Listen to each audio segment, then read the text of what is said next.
Olá pessoal, sejam todas e todos bem-vindos ao canal Filosofia da Psique e hoje vamos falar um pouco a respeito da sexualidade entre casais.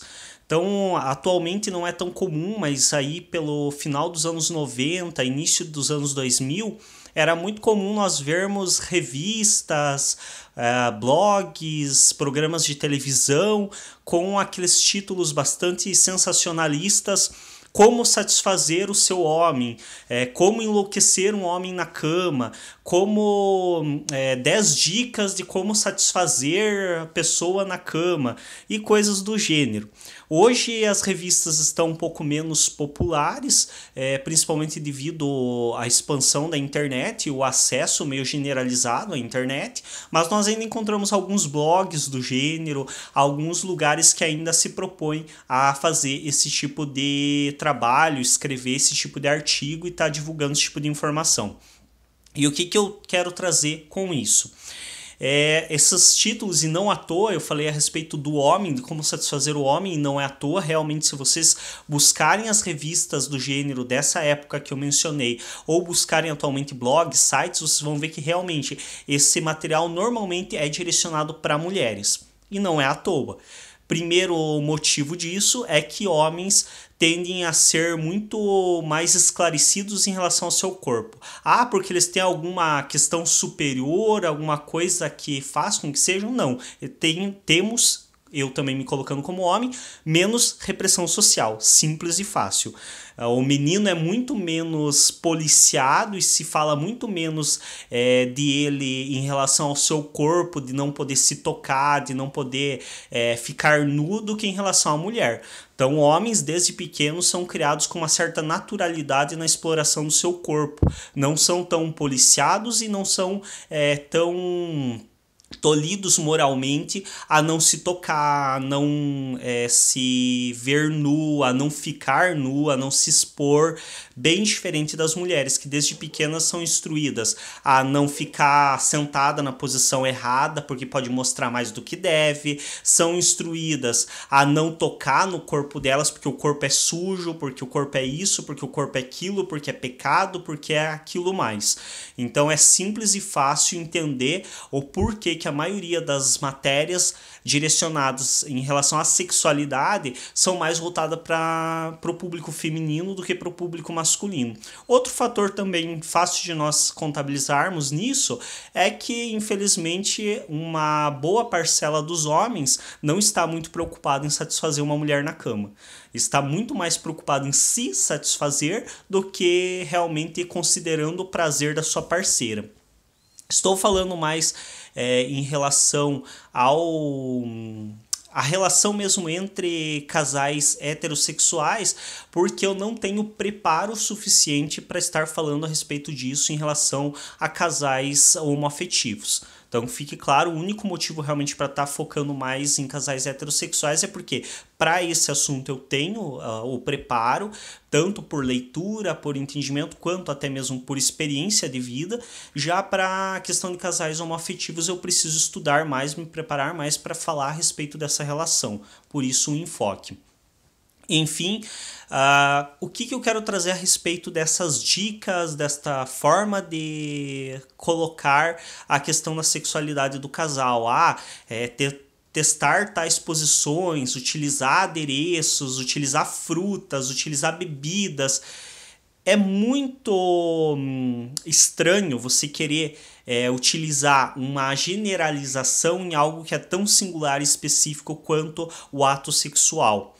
E aqui eu falo em sexualidade de uma maneira mais ampla, pela visão psicanalítica mesmo, também falando de sentimentos, emoções, mas com um certo enfoque no ato sexual.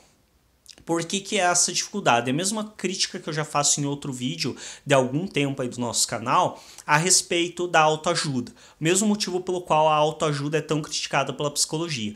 Porque você colocar uma informação como sendo válida para todas as pessoas, quando nós entendemos a singularidade de cada sujeito, é algo fadado à falência.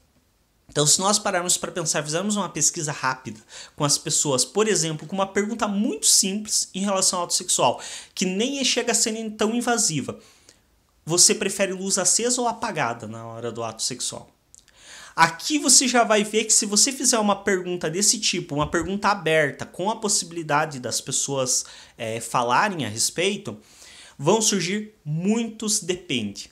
Vai surgir, por exemplo, depende de com quem eu estou, depende se é o primeiro encontro ou se já é um encontro mais à frente, se já nos encontramos várias vezes, se já tivemos relações sexuais antes, depende de como eu estou me sentindo em relação ao meu corpo nesse momento, depende do dia, depende de como está o clima mesmo, falando no tempo mesmo, do dia, se está ensolarado, se está chovendo.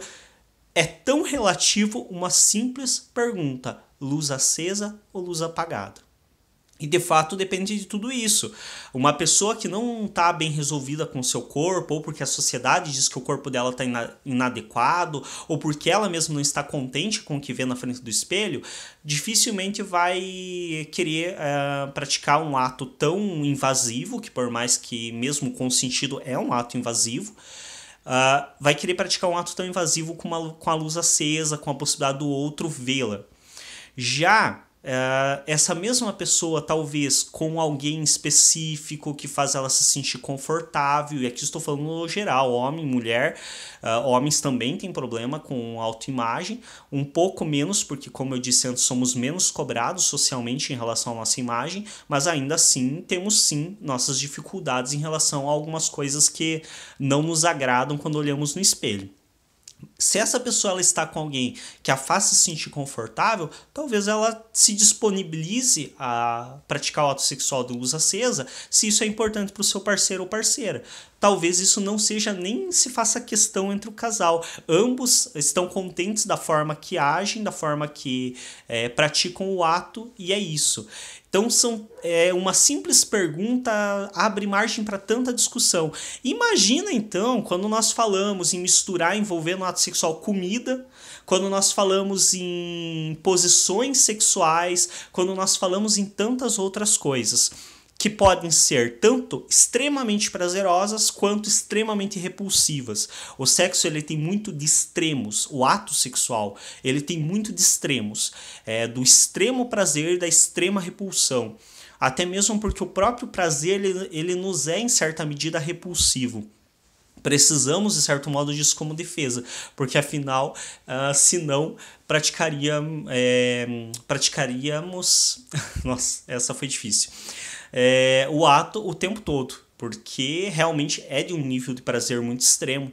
Estamos falando de um ato que nos leva a um prazer bem considerável. E aí, o que nós pensamos a respeito disso?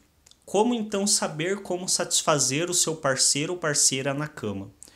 Um casal que não consegue sentar e discutir o que lhes agrada e o que lhes desagrada em relação ao ato sexual, em relação à própria sexualidade, tem muito mais coisa para se preocupar do que qual é a posição sexual que vão transar essa noite.